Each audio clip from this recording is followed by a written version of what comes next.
What's up, everyone? Welcome back to another review. This time we're taking a look at Justice League Dark Apokolips War. Now, Justice League Dark Apokolips War is the final installment to the DC animated universe that started all the way back with Justice League Flashpoint. So this movie is pretty much the end game of the DC animated movies. And not for nothing, despite criticism, I actually really enjoyed Apocalypse War. I think this was a really good, fun type of movie. I do got some issues with it here and there, but overall, I think this is a really fun movie, and I like that we got to see it from the perspective of a different character that's not associated with the big well names.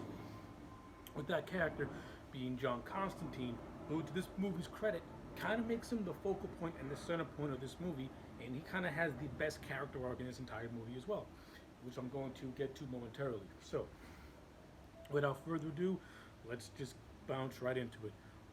From a acting standpoint, I thought every single voice actor in this movie did a hell of a job. Like I said, Matt Ryan, who played John Constantine, I think had the best character arc in this movie, and he also has some really fun, entertaining quips as well. I particularly like this one little scene where he and Captain Boomerang are going back and forth, the Brit versus the Aussie, which I thought was pretty much hilarious. But I thought Matt Ryan handled the dramatic sequences really well as well. Pretty much, the Justice League is forming, is banding everyone together from Justice League Dark to the Teen Titans. They're all coming. All the superheroes are coming together to go against Darkseid, who is returning for a third time to try and conquer the Earth. Darkseid failed to do it in Justice League War, and Darkseid was the mastermind behind the death and reign of Superman films. So now this is the culmination of Darkseid's invasion. So it's the heroes versus Darkseid, and pretty much Darkseid, having infiltrated Cyborg, pretty much knew of the oncoming assault and pretty much annihilated every single superhero.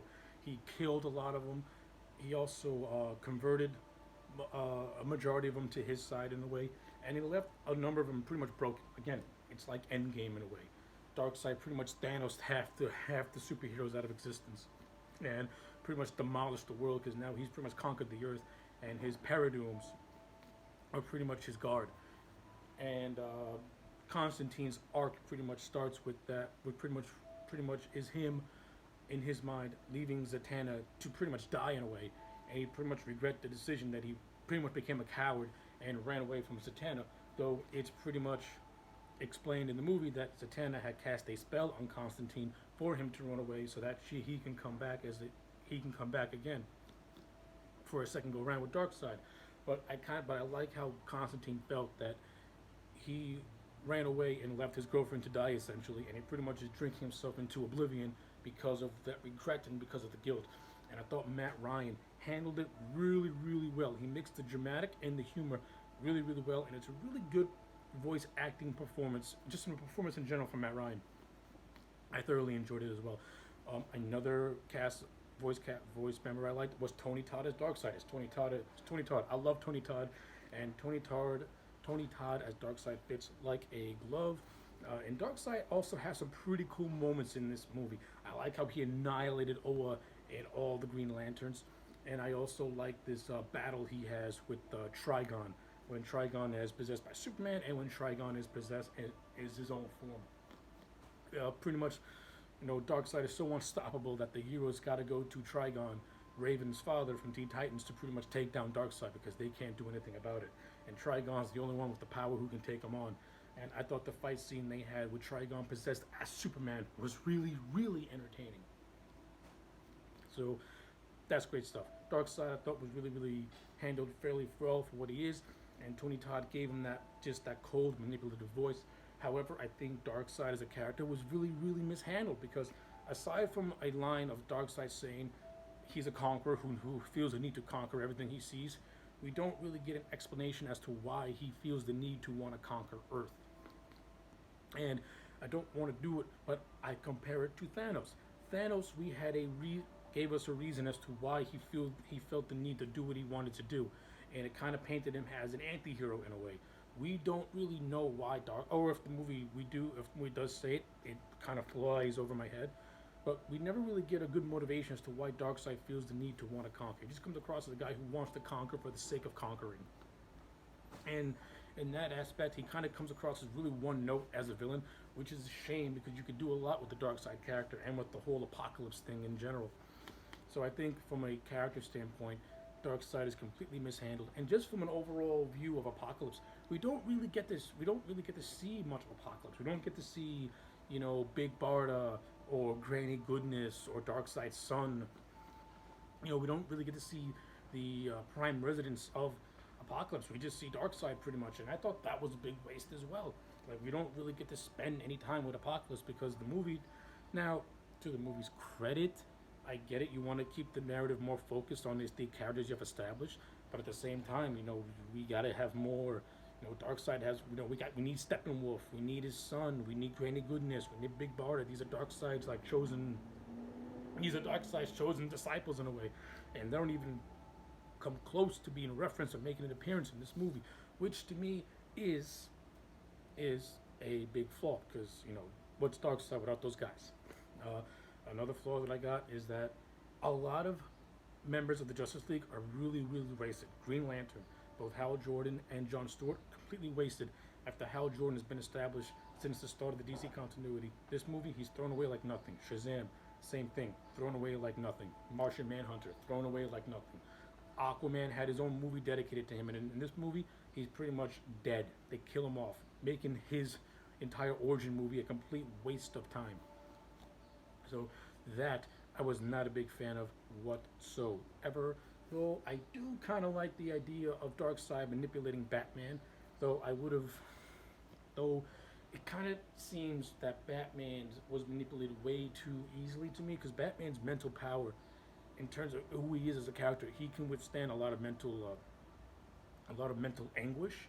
I would have liked to have seen more scenes of Darkseid kind of cracking Batman, breaking his grip on his own mind. I think that would have been like really intense stuff. This movie is R, and it does capitalize on the R with a lot of its violence. But there are certain things that I would like to see more of, like Darkseid really going into Batman's head and manipulating him. Though Batman does have a cool moment, has a nice, really good moment when Damian pretty much sacrifices himself, and it kind of breaks Batman out of his spell pretty much after seeing his own son die, which I thought was really well handled. I don't like how they resurrected Damian moments later, and it kind of makes the scene previous kind of fall apart for me at least, because I think that would have been great motivation for Batman to really go with his whole view of justice and not vengeance. Having his son Damian say it to him, because the universe established Damian as being like this hard-headed brat, and seeing his son Damian finally, capture his father's ideals and telling him justice, not vengeance, would have been really a nice completion to the Batman and his son arc, with Damian dying and him uttering the words that his father told him. To me, that would have worked if Damian would have stayed dead and not having Raven resurrect her, which I thought was kind of stupid. Didn't like that at all.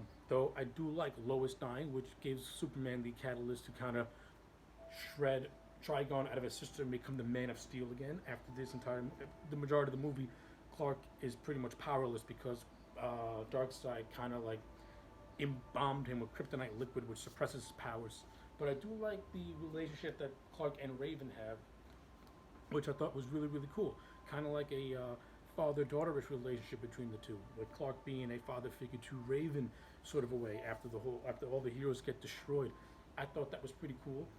I liked some of the stuff with the Suicide Squad and Harley Quinn. I thought that was very entertaining. I thought King Shark was really hilarious. King Shark is a shark. I thought that was really funny as well. So yeah, this movie does have a lot of good things in it. Like the action sequences are really, really well done, and the overall final battle is very, very entertaining. And seeing like Wonder Woman and all the heroes who are under Darkseid's spell kind of break free and become who they are, that was a really cool hero moment to see. I enjoyed that.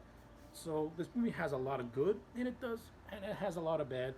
But I do think it ends on a nice, bittersweet note in a way, where it's pretty much said that the Earth has lost 30% of its molten core, and all of humanity is gonna get wiped out. And Flash pretty much has to create another Flashpoint in order to save everyone. So it is kind of a bittersweet because all is going to get erased and start anew. So I thought the ending works for me, and I think the movie and the universe, to me, kind of earns it in a way, Like, I know some people like these movies and some people hate them. I, for the most part, liked all of them, with the exception of a few. And I think the movie earns the final ending that it gets.